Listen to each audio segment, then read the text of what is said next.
Kabarin. Kabar. Terkabar. Selama 4 tahun, 5 tahun terakhir ini, itu Tuhan seperti memihak Pak Jokowi luar biasa. Tapi campur tangan Tuhan itu masih ada satu lagi. Pak Dahlan Iskan. Assalamualaikum Pak Dahlan. Salam. Terima kasih sudah datang di sini. Pak Dahlan, bagaimana pandangan Pak Dahlan terhadap kepemimpinan Jokowi selama 2 periode?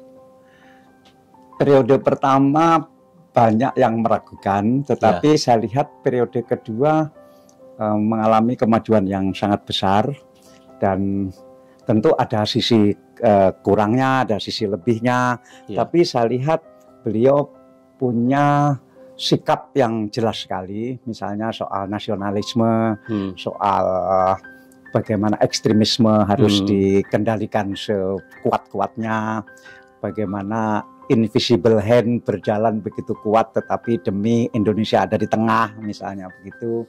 Kemudian secara hubungan internasional saya lihat belakangan ini luar biasa, termasuk ke Malaysia, belusukan di Malaysia, dipuja di sana. Kemudian juga kebetulan kereta cepat jadi yang harusnya 4 tahun yang lalu, tapi terlambat begitu panjang, tapi akhirnya jadi. Dan begitu jadi maka orang mungkin sudah melupakan bahwa itu terlambat, bahwa itu dari utang yang begitu besar. Mungkin orang melupakan, yang penting pokoknya akhirnya jadi begitu. Dan IKN juga beliau ngototnya luar biasa. Batu bara beliau ngototnya luar biasa, nikel ngotot luar biasa, sawit ngotot luar biasa, sehingga saya lihat beliau ada kelihatan ngebutnya di periode kedua ini. Mungkin karena periode kedua itu diwarnai oleh COVID dan harus di-balance kekurangan-kekurangan selama COVID, tapi saya lihat beliau kelihatan ngebut sekali di akhir periode kedua ini. Di periode kedua ini banyak yang mengatakan bahwa Pak Jokowi sebegitu bisa mengendalikan parlemen. Menurut Pak Dahlan? Ya, itu kita semua tahu, dan praktis parlemen di bawah Pak Jokowi, dan itu mungkin orang melihat dari 2 sisi. Sisi kurang baiknya adalah seolah-olah demokrasi ini dilumpuhkan. Sisi baiknya adalah bahwa pembangunan bisa jalan, begitu. Sehingga ini tergantung dari mana melihatnya. Dulu Orde Baru kan juga begitu. Sisi politiknya kan dilemahkan luar biasa, tetapi kan kemajuan ekonominya memang nyata. Bahwa kemudian runtuh setelah krisis moneter 98-99 itu kan ya hukum ekonomi yang lain lagi. Tetapi mungkin bagi para aktivis demokrasi, Pak Jokowi dinilai sangat mengorbankan demokrasi. Dan tetapi bagi yang punya aliran ekonomi ini harus jalan, karena ekonomi tidak mungkin jalan kalau pemerintahan tidak stabil. Mungkin ada juga yang melihat dari sana. Saya di tengah-tengah lah. Presiden Jokowi sebentar lagi selesai setahun lebih. Kira-kira menurut Pak Dahlan, setelah Pak Jokowi ini masalah-masalah besar apa yang dihadapi bangsa yang besar ini?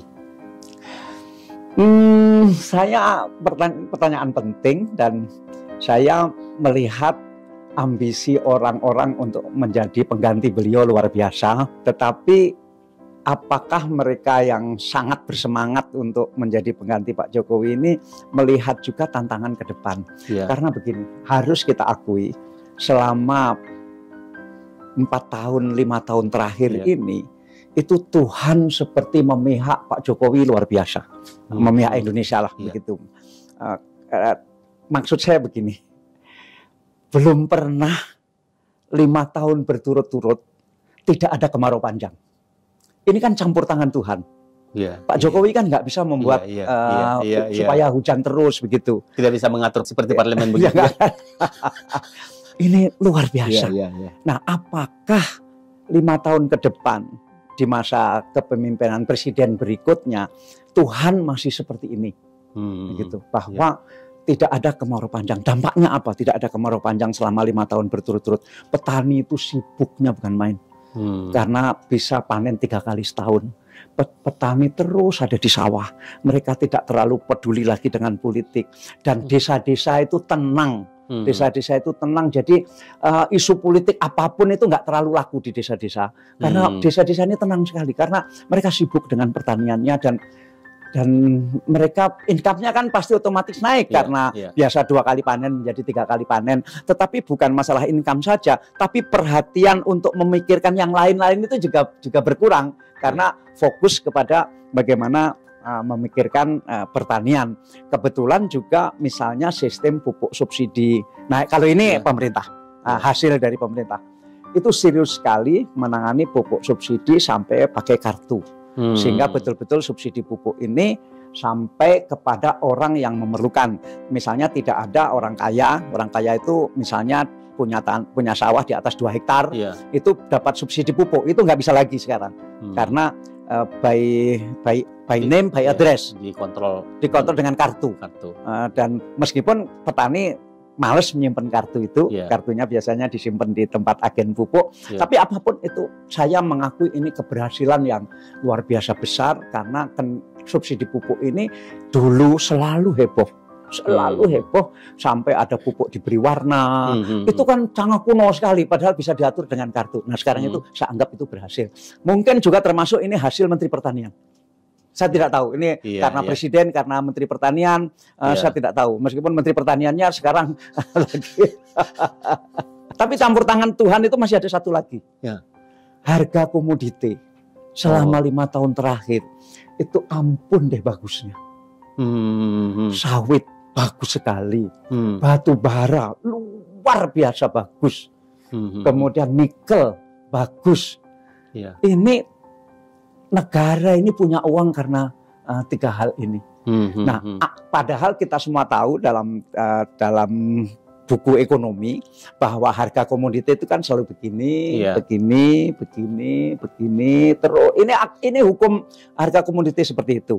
Nah, apakah presiden berikutnya ini masih mengalami harga komoditi yang begini terus begini, apa mungkin begitu? Karena hukumnya itu setelah naik itu akan turun begitu. Aduh, kalau sampai ini terjadi 5 tahun ke depan, ada kemarau panjang, kemudian harga komoditi jatuh, alangkah pusingnya presiden yang akan datang ini. Dan itu tidak dialami oleh Pak Jokowi begitu. Dan berarti ke depan ini memerlukan presiden yang harus siap seandainya kemarau panjang terjadi. Satu itu jadi dia harus siap kemarau panjang terjadi.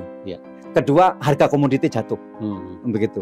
Nah, dan Pak Jokowi harus diakui juga, sebenci-benci apapun kepada Pak Jokowi harus diakui, untuk kemarau panjang itu Pak Jokowi menyiapkan banyak sekali embung. Yang ini kalangan elit mungkin tidak mencatat sebagai prestasi yang perlu dihargai, embung. Sehingga kelak mungkin seandainya terjadi kemarau panjang, mungkin agak sedikit tertolong karena proyek-proyek embung ini banyaknya luar biasa. Tetapi tetap kalau terjadi kemarau panjang dan Tuhan tidak memberi hujan sebaik 5 tahun terakhir, ya tetap persoalan. Aku belum pernah ngomong gini, ini baru kepada Anda aku ngomong ini. Apakah tadi keberhasilan Presiden Jokowi itu sehingga banyak yang menginginkan program-program itu dilanjutkan? Saya kira begitu.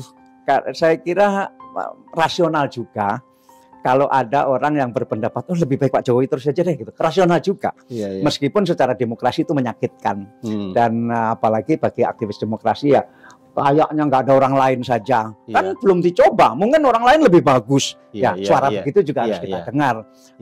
Tapi orang kan juga menghitung. Terutama pengusaha itu biasanya, katakanlah Pak Jokowi tidak sukses-sukses amat, katakanlah begitu. Tentu orang yang menganggap Pak Jokowi sukses sekali marah mendengar begini. Tapi seandainya pun Pak Jokowi tidak sukses-sukses amat, pengusaha lebih senang seperti ini daripada belum tentu begitu. Ada kepastian ya.